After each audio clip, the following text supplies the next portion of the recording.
Fruit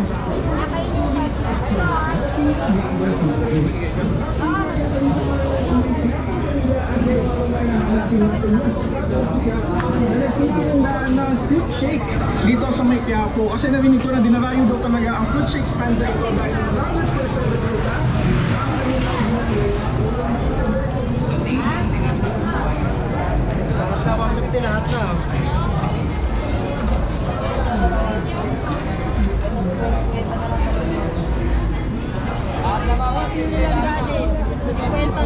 Yeah, pwede mo alis na lang.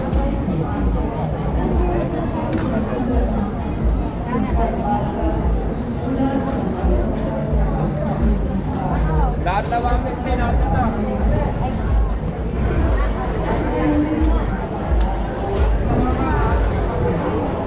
Keso puti ba?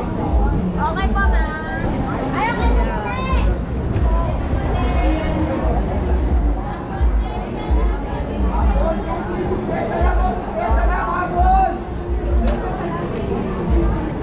Ate, apple puti, 50 na lang, oh! Apat na naman malalaki! Boss, water po. Bali, binayaran ko na lang yung bill namin na 190.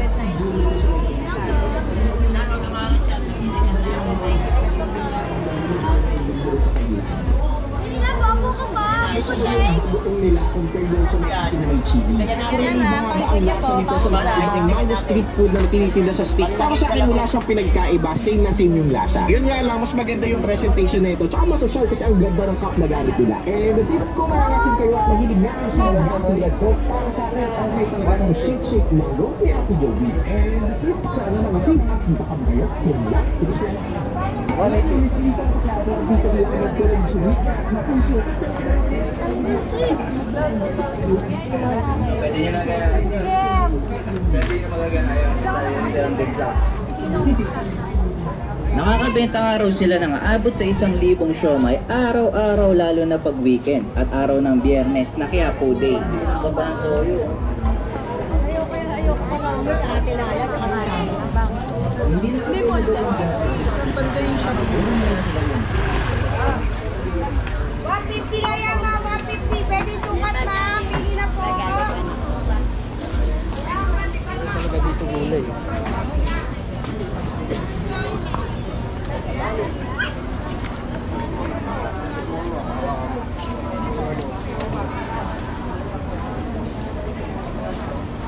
Tatlo lang ba? 150 na yan. 150, ma. 150. Pwede na na. Ito, okay na po. 74 lang.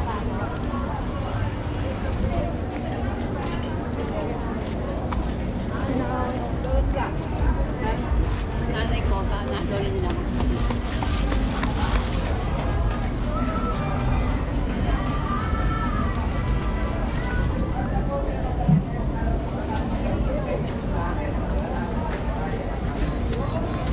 Ano po?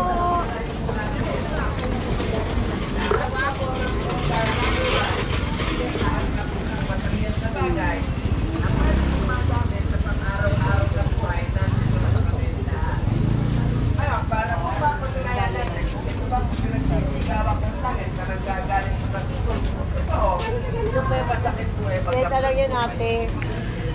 Sige, at pagkakagusto gusto, hindi saka po kayo sa akin bumili. Kahit nga sa online, makaka-order kayo. Kaibigan, testingin po natin na luli. Masakit ang ulo mo.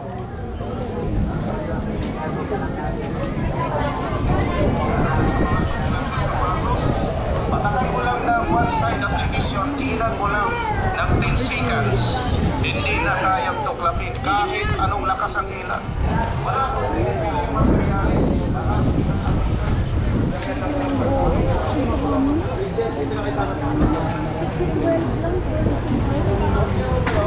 Yung puti sa tulong sesto o sa gano'n na lang?